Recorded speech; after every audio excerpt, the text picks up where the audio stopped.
Friends, क्योंकि आप यहाँ देख रहे हैं कि मेरे हाथ में एक प्लांट है और इसको मैंने अभी अभी इनको अलग किया है ज़मीन से। तो यहाँ जो चूँकि आप लोग देख रहे हैं, चूँकि इतना सारा जो हिस्सा होता है वो ज़मीन के अंदर होता है और इतना जो पार्ट होता है वो ज़मीन के बाहर होता है। क्योंकि ये जो हिस्सा होता है इसे हम लोग जड़ कहते हैं और ये पौधे को क्या करता है, ज़मीन से जकड़ी रहता है और इसको स्ट्रेंथ एंड रिजिडिटी प्रदान करता है। तो ये जो जड़ है यानी कि पौधे को हम लोग क्या करते हैं, सामान्यतः दो हिस्सों में बांटते हैं। पहला कि एक जड़ तंत्र होता है, एक पर तंत्र होता है, यानी कि रूट सिस्टम और शूट सिस्टम।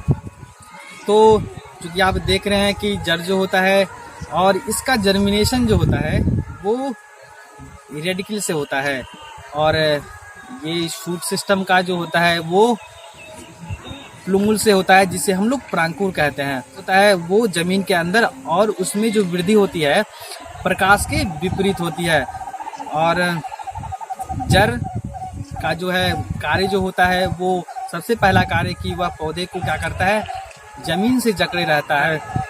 ये क्या करता है, जमीन से जल तथा खनिज लवण को उपलब्ध कराता है शूट सिस्टम को, जिससे वो क्या करता है, प्रकाश संश्लेषण की प्रक्रिया करती है और इस प्रकाश संश्लेषण की प्रक्रिया में पौधे अपना भोजन स्वयं बनाते हैं और जिस वजह से हरे पौधे ऑटोट्रॉप्स यानी कि स्वपोषी जीव कहलाते हैं। और जड़ का जो होता है मेन फंक्शन जो जड़ का होता है यानी पौधे के मुख्य कार्य जो होते हैं वो क्या होता है, जमीन से जड़ तथा खनिज लवण को उपलब्ध कराना शूट सिस्टम को, जिससे वो क्या कर सके, अपना भोजन स्वयं तैयार कर सके। तो दो प्रकार के होते हैं।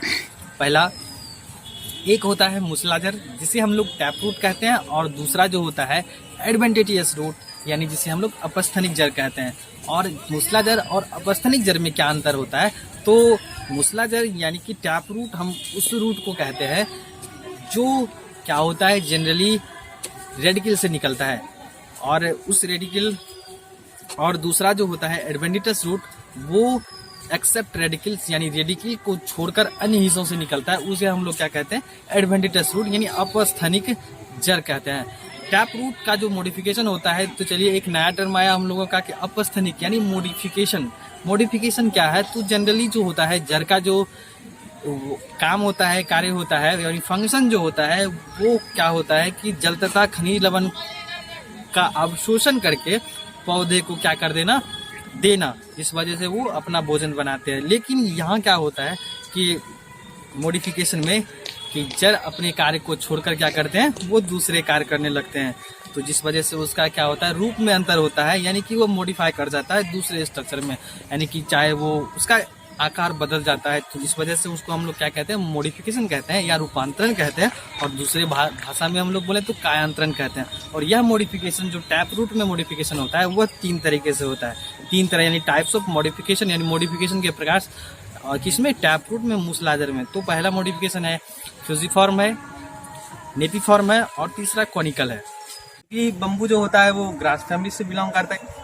ये चूंकि ये बम्बू जो है एक जीनस है जिसे हम लोग कॉमनली बांस कहते हैं, और इनके बहुत सारे स्पीसीज होते हैं। जैसे इसमें आपको वेरिएशंस मिलेंगे। जनरली बांस जो होता है हम लोग ग्रीनी देखते हैं और पाया भी जाता है, जनरली ग्रीनी होता है बांस। लेकिन कुछ ऐसे स्पीसीज होते हैं बम्बू के जो येलो होते हैं यानी पीले होते हैं, और कुछ ऐसे होते हैं यानी काले होते हैं। कहने का मतलब हुआ कि एक ही जीनस में बहुत सारे स्पीसीज होते हैं। क्योंकि चलिए बम्बू जो होता है इसमें जो नोट्स होते हैं वो, और नोट्स और दूसरे यानी कहने का मतलब कि दो नोट्स के बीच की दूरी को जिसे हम लोग इंटरनोड बोलते हैं, इसमें वो लार्ज होता है। कहने का मतलब कि बम्बू में होता है क्या है कि इंटरनोड्स जो होते हैं वो लार्ज होता है, और इंटरनोड से एक ऐसा स्ट्रक्चर निकलता है लीफ लाइक, जिसे हम लोग क्या बोलते हैं, कॉलम बोलते हैं।